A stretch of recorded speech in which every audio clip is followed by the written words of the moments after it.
At this point, it seems like everybody is afraid of the inevitable collapse in all jobs that AI is going to cause. The only question seems to be, how long will it take before we get there?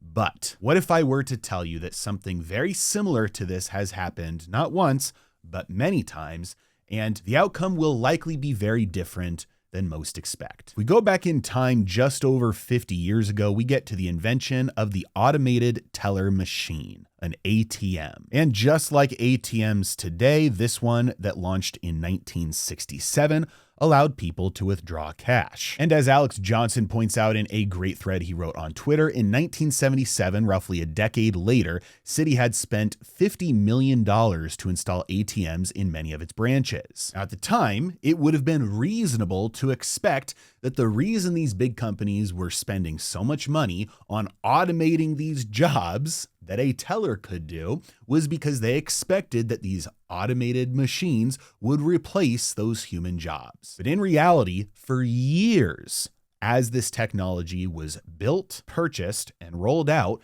people actually used the human tellers more and more because they didn't trust the machines. However, over the course of the next 2 decades, they kept on building more and more of these, and slowly but surely people got used to using them, and suddenly people began declaring the end of the bank teller as a profession again. But you can see, up until the year 2007, the number of bank tellers employed in the United States actually continued to grow, despite the fact that ATMs had been growing in number and in common usage ever since they first rolled out in 1967. The number of bank tellers employed in the United States continued to grow all the way until 2007. At that point, you had a bunch of people then throw in the towel and say, well, I guess bank tellers are just always going to continue to exist because there are some roles that people just have to have. And right on cue, that is when the bank teller profession started to drop off a cliff.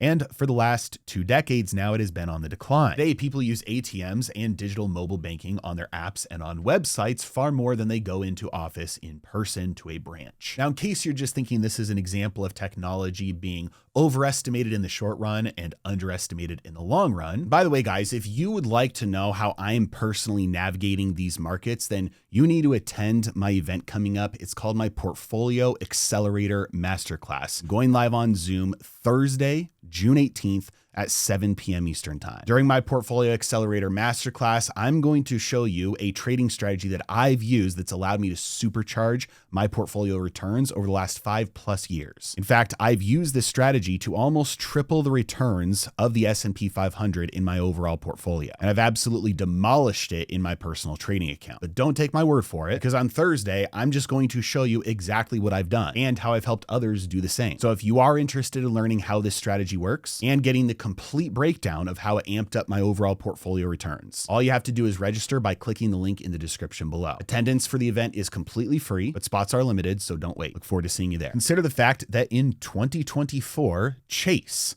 made a multi-billion-dollar investment in its branch network, announcing that it would open more than 500 new branches that are occupied and run by humans, with people physically present, bank tellers, financial advisors. And even though that plan was 2 years ago, it has not slowed down. This year alone, they are establishing more than 160 new branches in over 30 US states, and they're refurbishing around 600 existing locations. In order to do this, they have to recruit more than 3,500 new employees over a 3-year period. If you know anything about Chase, I'm sure you're aware that they're not doing this out of nostalgia, wanting to keep that human touch, or out of a rebellious attitude against automation and efficiency and increasing profits.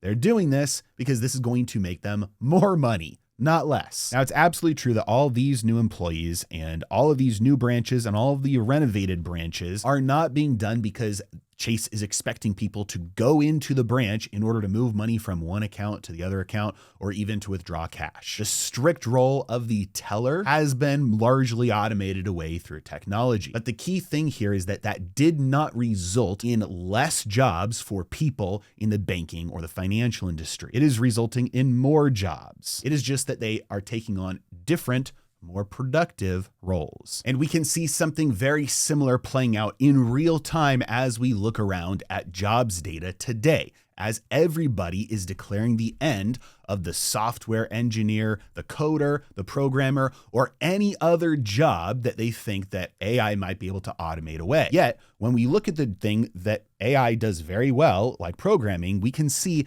that jobs for software development are actually skyrocketing recently. For the last year, they have been accelerating way faster than overall job postings. As it turns out, when a new tool gets invented that makes somebody more productive, that person becomes more valuable, not less. But in a shocking turn of events, US hiring overall is actually surging right now. Past all estimations, we've seen job growth the last couple of months accelerate. In fact, the last couple of months have marked the best 3-month advance in US payrolls in 2 years, while the unemployment rate has flatlined. When you dig in a little bit, you see that this payroll growth was actually broad-based. Multiple sectors like manufacturing have added jobs. US factory activity has ticked up. Data centers and defense production have ticked up. Now, please don't get me wrong. I am not making the claim that there are not specific jobs that AI will replace. That is absolutely true. What I am saying is that on net, new technology never displaces labor overall. It makes individuals more productive by having machines do the low productive work that humans used to do,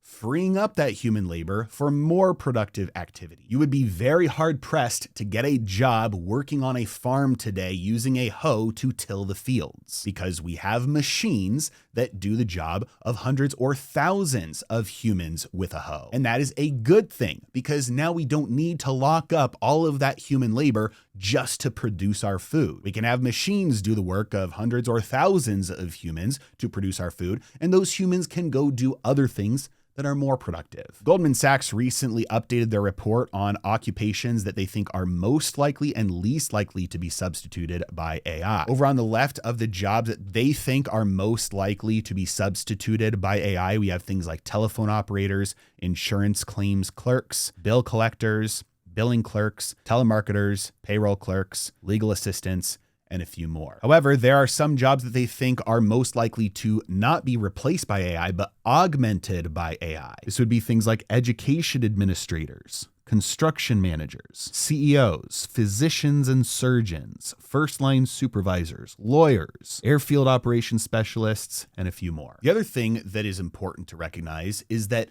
none of this is clean. There's going to be a lot of money that is spent in a way that ends up being wasted in the end. There's going to be a lot of money spent in a way that ends up producing a lot of real wealth in the future. I mean, just look at this index fund that tracks a few semiconductor stocks, and you can see how recently it has just exploded. Whereas this index fund, which tracks software stocks, has only just recently started to recover from a steep, almost 40% bear market. There's always going to be uncertainty about where the overvaluation and where the undervaluation lies in a market at any given time, especially during periods of time where there's lots of innovation. Bottlenecks appear, capital rotates from one sector to the next, trying to anticipate where the next big boom will be. And we are guaranteed to get volatility that will give us opportunities to make money. The key is to do it in a way where we limit our risks so that in a worst case scenario, we only lose a little, and in a best case scenario, we can make a lot. Because within every sector and industry, there are going to be some specific companies that are going to make an unprecedented amount of wealth in the coming years,